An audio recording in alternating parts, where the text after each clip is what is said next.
السلام علیکم۔ میرے شوہر ایک بہت اچھے اور پیشے کے لحاظ سے قابل ڈاکٹر ہیں۔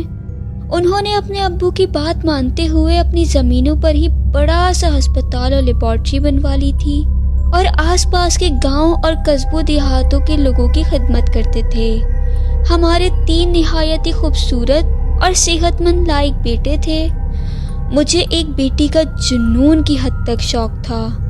بازاروں میں ملنے والے رنگ برنگے فراک یا گڑیا دیکھتی تو سوچتی کاش میری بیٹی ہوتی تو اس کو بھی میں سنوارتی۔ گاؤں کے لوگ بہت عزت اور بہت محبت سے پیش آتے تھے، اپنے کھیتوں کی سوغاتیں بھیجتے نہ تھکتے تھے ہمیں۔ ان دنوں میں چوتھی بار ماں بننے جا رہی تھی، سب کچھ ٹھیک جا رہا تھا۔ طبیعت کی خرابی کی وجہ سے کبھی مجھے کوئی چیز کھانے سے کراہیت محسوس ہوتی اور کبھی میرا کسی چیز کھانے کا بہت زیادہ دل کرتا۔ کبھی سبزی، چکن، کڑھائی، چپلی کباب یا چٹنی، جو دل چاہتا وہی لڑکا جو میرے گھر میں کام کرتا تھا وہ بنا دیتا۔ میں بہت خوش اور تھوڑی حیران ہو کر اس کو کہتی، ارے بھائی میں تو تمہیں یہی بنانے کا کہنے والی تھی۔ کتنی بار ایسا بھی ہوتا کہ جب مجھے کسی ایسی چیز کی طلب ہوتی جو کہ اس ٹائم پہ گھر میں موجود نہ ہوتی تو کوئی نہ کوئی مریض یا کوئی جاننے والا کوئی دروازے پر جا کر ہمیں وہ چیز دے جاتا۔ میں سوچتی کہ یہ آنے والا بچہ بہت زیادہ خوش قسمت ہے۔ ایک روز میرے شوہر بہت زبردست بھرے بھرے لال سیب اور دوسرے پھل لائے تھے۔ میرا دل چاہا کہ اس کی جگہ سے کہیں سے آم آ جاتے۔ مجھے اپنے اس خیال پر ہنسی بھی آ گئی کہ یہ اکتوبر کا آخری ہفتہ اور مجھے آم کھانے کی خواہش۔ تھوڑی دیر بعد جب میں وہاں کچن میں آئی تو ملازم کے لڑکے نے کہا، بی بی جی ڈاکٹر صاحب کا ایک بوڑھا مریض بنگلے پر آم دے گیا ہے، میں نے دھو کر فریج میں رکھ دیے ہیں۔ میں حیران رہ گئی۔ میں نے کہا، اس موسم میں اور آم؟ اس نے مجھے جواب نہیں دیا۔ میں نے فریج میں دیکھا تو موٹے موٹے تر و تازہ آم پڑے تھے۔ میں کچھ خوفزدہ سی ہو گئی۔ میں نے اپنے شوہر کو بلایا اور انہیں بھی دکھایا۔ میرے شوہر نے کہا کہ تم بہت زیادہ وہمی ہو گئی ہو، سندھ کے علاقے بہت زیادہ گرم ہوتے ہیں، وہیں سے کسی کے پاس سے آئے ہوں گے۔ تم اللہ کا لاکھ لاکھ شکر ادا کرو، یہ جو آنے والا بچہ ہے یہ پہلے سے ہی اپنی ماں کی خاطرداری کر رہا ہے۔ کچھ عرصے بعد ہمارے گھر نہایت خوبصورت بیٹی نے جنم لیا۔ بڑی بڑی کالی آنکھیں، بے حد سفید رنگ جیسے اللہ تعالیٰ نے اسے فرصت سے بنایا ہو۔ لوگوں نے تعریفوں کے ڈھیر لگا دیے۔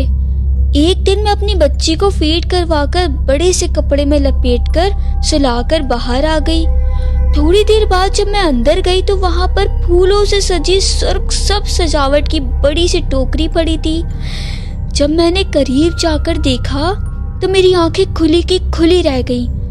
بہت خوبصورت چھوٹے چھوٹے فراک جن پہ بے حد خوبصورت کڑھائی اور گل بوٹے بنے ہوئے تھے، بچی کے پاؤں کے لیے چاندی کی پائل اور اس کے ہاتھوں کے لیے چھوٹے چھوٹے سے گھنگرو لگے ہوئے کڑے، اس کے ساتھ ہی زنجیر لگے ہوئے سونے کی انگوٹھی بھی تھی، نرم گرم سے کمبل اور ایسی مٹھائی کے ڈبے جو میں نے اپنی زندگی میں کبھی نہ کھائی ہو۔ میں نے جلدی سے ملازم کو آواز دی۔ میں نے کہا کہ یہ سب کون لایا ہے؟ اس نے کہا کہ وہی آم لانے والا بابا، اور آج اس کے ساتھ ایک عورت بھی تھی، اس نے نقاب پہنا ہوا تھا۔ اس عورت نے کہا کہ بی بی جی مجھے پہچانتی ہیں، میں خود اندر جا کر ان کو یہ ساری چیزیں دے آؤں گی اور بچے کو بھی مبارکباد دے آؤں گی، تو کیا وہ آپ سے نہیں ملی؟ میں بہت حیران کھڑی یہ ساری چیزیں دیکھ رہی تھی۔ میں نے بچے کو کہا کہ اچھا چلو جاؤ میرے لیے چائے بنا کر دو۔ میں کافی دیر تک ان ساری چیزوں کو ایسے ہی دیکھتی رہی حیرانگی سے۔ جب میں بچی کو کپڑا ڈال کر ڈھانپنے کی تیاری کر رہی تھی تو مجھے ایسا لگا جیسے میرے قریب کوئی کھڑا ہے۔ مجھے بار بار یہ احساس ہو رہا تھا۔ یہ بات میں نے اپنے شوہر کو بتائی لیکن انہوں نے میری بات پر کوئی توجہ نہیں دی۔ ایک رات میں بچی کے رونے کی آواز سے اٹھی۔ میں نے دیکھا کہ بچی کے جھولے کے پاس ایک عورت کھلے بالوں میں سیاہ کپڑوں میں بچی پر جھکی ہوئی ہے اور اسے تھپ تھپا رہی ہے۔ بچی اس کے ہاتھ کا لمس پا کر خاموش ہو گئی۔ خوف کے مارے میری آواز بند ہو گئی تھی، نہ میں حرکت کر سکتی تھی और ना मैं अपने शौहर को उठा सकती थी। जैसे ही उस औरत ने जीरो की बल्ब की रोशनी में सर उठाया तो मेरी जान निकल गई। वो इंसानी शक्ल हरगिज नहीं लग रही थी। वो मुझे जागता हुआ देखकर वो साया पलक झपकने के साथ ही गायब हो गया। मैंने फौरन अपनी बच्ची को उठाया और अपने साथ लेटा लिया। सुबह जब मैंने अपने शौहर को ये सारी बातें बताई तो वो हंस पड़े। उन्होंने कहा कि तुम्हारे असाब कमज़ोर हो चुके हैं, अक्सर औरतों को ये मसला होता है, तुम चिकन सूप फल वगैरह ज़्यादा खाओ, नॉर्मल हो जाओगी, सारे वहम तुम्हारे ख़त्म हो जाएंगे। हमारा चौकीदार, जिसको अचानक से अपने गांव जाना पड़ा था, तो वो 2-3 दिन के लिए अपनी 10 साल की बेटी को मेरे पास छोटे मोटे कामों के लिए छोड़ गया। वो 10 साल की बच्ची मेरी बच्ची को हर वक्त बहलाती रहती। उसको मैंने अपने ही बेडरूम में पलंग के साथ नीचे कालीन पर लिटा दिया। अगले दिन आधी रात को वो उठ बैठी। उसने कहा, बीबी जी, किसी के पाँव से मेरे पाँव का लम्स टकराया था। मैं जाग गई तो देखा कि एक औरत थी। उसके बाल खुले हुए थे और उसने काले कपड़े पहने हुए थे। उसने दोनों पाँवों से मुझे खींचकर कोने में डाल दिया और खुद बच्ची की तरफ पलंग पर झुक गई। मुझे बहुत डर लग रहा है, और ये कहने के साथ ही वो रोने लगी। मैंने उसको आयतल कुर्सी पढ़कर और चारों कुल पढ़कर दम किया और फिर उसको बहलाने लगी। तब जाकर वो दोबारा सोई। दूसरी रात को वो डर के मारे दोबारा से उठ गई और अब चीखने चिल्लाने और रोने लगी। बोली कि मुन्नी के पलंग के पास वो कल वाली ही औरत फिर से खड़ी उसे तपतपा रही थी। मेरी आंख खुली तो उसने मुझे थप्पड़ भी मारा। मेरे शौहर उठ गए थे। वो गुस्से के मारे दूसरे कमरे में चले गए कि सारा दिन मैं मरीजों के साथ मगजमारी करूं और रात को घर में आऊं तो जिनों भूतों के किस्से खत्म नहीं होते तुम लोगों के। तुम कम थी जो ये और भी आ गई। तुम दोनों बहुत वहमी हो। ऐसे ही छोटे मोटे वाकयात हमारे साथ रोजमर्रा होते रहते। मेरी बच्ची इतने में 2 साल की हो गई थी। जुम्मे का दिन था। अब मैंने एक 12-13 साल के लड़की को रखा हुआ था कामकाज के लिए, जो कि सफाई करता, गेट खोलता और बंद करता था। मैं नमाज का वजू करने के लिए बाथरूम गई और बच्ची को उस लड़की के हवाले कर दिया कि मुन्नी का ध्यान रखना। मैं वजू करने की अभी तैयारी ही कर रही थी कि बाथरूम की खिड़की से मुझे बिल्कुल वाज़े और गुस्से में भरी किसी शख्स की तेज आवाज आई कि वजू बाद में करना, जाओ अपनी बेटी को बचा लो। मैं इधर उधर देखने लगी। फिर से वो आवाज आई, तुमने सुना नहीं, भागो वरना वो बच्ची को मार डालेगा। अब मैं कपकपा कर और नंगे पांव सहन की तरफ भागी। वहां का मंजर देखकर चंद सेकंड के लिए मैं साकित रह गई। उस छोटे ने बच्ची को लिटाकर अपने पांव उसके पेट पर रखे हुए थे और उसकी नैपी का सेफ्टी पिन, जो कि ऑटोमेटिकली लॉक हो जाता था, उसे खोलने की कोशिश कर रहा था। जब बच्ची मचलती तो उस पर थप्पड़ों की बारिश कर देता। मैं चीखी, ये क्या कर रहे हो? मुझे अचानक से होश आ गया था। मैंने उसको जोरदार झटका दिया और वो गिर गया।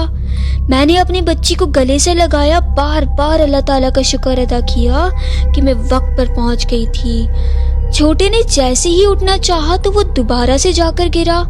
अब जैसे उठने की कोशिश करता तो कोई उसे दोबारा से पटक देता। वो रोने लगा और बोला, मेरी तौबा बीबी जी, बस करें, मुझे ना मारें, मैंने कुछ नहीं किया है, कसम ले ले मैंने कुछ भी नहीं किया है। मैं हैरान और परेशान उसे पिटता हुआ देखती रही। मैंने कहा, लेकिन मैंने तुम्हें क्या किया है? मैं तुमसे बहुत दूर खड़ी हूँ और देखो मैंने तो अपने हाथ में बच्ची भी पकड़ी हुई है। वो रो रहा था ज़ारो कतार और बोला, बस करो, मुझे मत मारो, मैंने कुछ नहीं किया है। उसकी नैपी गीली थी, उसे उतार रहा था मैं, बस तड़प कर बहुत ज़्यादा रो रहा था। कुछ देर बाद मैं उसको अंदर ले गई और मैंने उससे पूछा कि तुम्हें कौन मार रहा था? वो बोला, वही बुड्ढे बाबा और एक खौफनाक शक्ल वाली औरत, आपके सामने ही तो मार रहे थे मुझे, आप करीब आई तो वो गायब हो गए। मैंने कहा, मगर मैंने तो किसी को भी नहीं देखा। वो बोला, सामने ही तो खड़े आपके मार रहे थे। रोते रोते उसने फिर से चीख कर कहा, वो देखें बीबी जी, फिर से मेरी तरफ आ रहे हैं वो लोग, मुझे बचा लें, मैंने कोई गलती नहीं की। और वो भाग खड़ा हुआ।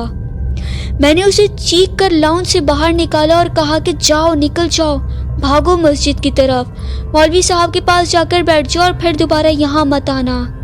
सख्त टेंशन की वजह से मेरी सांसें बहुत तेज चल रही थी। पता नहीं मुझ में इतनी हिम्मत कहाँ से आ गई थी। मैंने चीख कर कहा, कौन हैं आप लोग और मुझे मुसलसल क्यों डरा रहे हैं? हम लोगों ने आपका क्या बिगाड़ा है? फिर मेरी आंखों से आंसू भी बहने लगे। मैं अपने कमरे की तरफ बढ़ गई। मेरी वहाँ सांसें रुकने लगी। सामने एक सिया पोश बाबा हाथ में तस्बीह लिए खड़ा था। बोला, बेटी तुम नाराज ना हो और ना ही डरो मुझसे, मैं तुम्हारे बाप की तरह हूँ। हमारा दूसरी दुनिया से ताल्लुक है और हम इस दुनिया में हजारों साल से रहते आए हैं, बस तुम्हारी तरह इंसान नहीं है। हम किसी को तंग नहीं करते जब तक हमें छेड़ा ना जाए।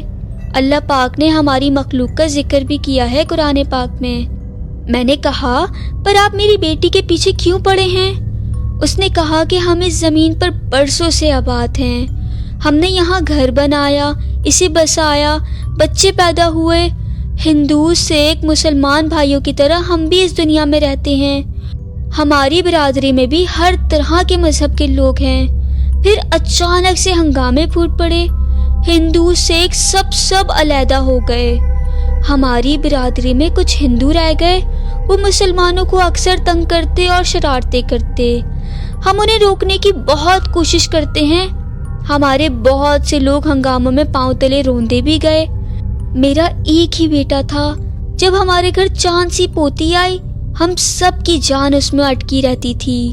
फिर आपके सहन की घास में जड़ी बूटियां खत्म करने के लिए बड़ी जहरीली दवाई का स्प्रे हो रहा था। मेरी तोती यहाँ तितलियों के साथ आंख मचोली खेल रही थी। स्प्रे बिल्कुल उसके चेहरे पर जाकर गिर गया। उसके साथ उसकी सांसें उखड़ गईं और वो मर गई। जब तुम्हारे यहाँ बेटी पैदा होने लगी तो मेरी पोती ने माँ के ख्वाब में आकर कहा कि इस घर में आने वाली बच्ची का बहुत ज्यादा ख्याल रखना। तुम्हारी ये बेटी तुम्हारी और तुम्हारे शौहर की है, मगर इसमें हमारी पोती की छवि शामिल है। उसकी खुशबू इसके बदन में रची बसी है। हम आपको बिल्कुल तंग नहीं करते, पर इसको देखने के लिए कभी कभार आते रहते हैं। और आज जब हम आए तो हमें बहुत बुरा लगा कि वो लड़का अपनी तरफ से इसकी नैपी बदल रहा था। हम अपनी बच्ची की बेपर्दगी बिल्कुल बर्दाश्त नहीं कर सकते। अचानक से मेरे शौहर दरवाजे पर आए खांसते हुए, तो जैसे ही वो आए तो पलक झपकने के साथ ही बाबा गायब हो गए। उनकी तस्बीह भी उनके हाथ से गिर गई, जिसके दानों से अजीब किस्म की रोशनी की किरणें फूट रही थी। मैंने फौरन उसे उठाकर अलमारी में डाल दिया। मेरी बेटी अब शादीशुदा है। इस बात को कोई 20 से 21 साल गुजर चुके हैं। उसे किसी ने आज तक तंग नहीं किया।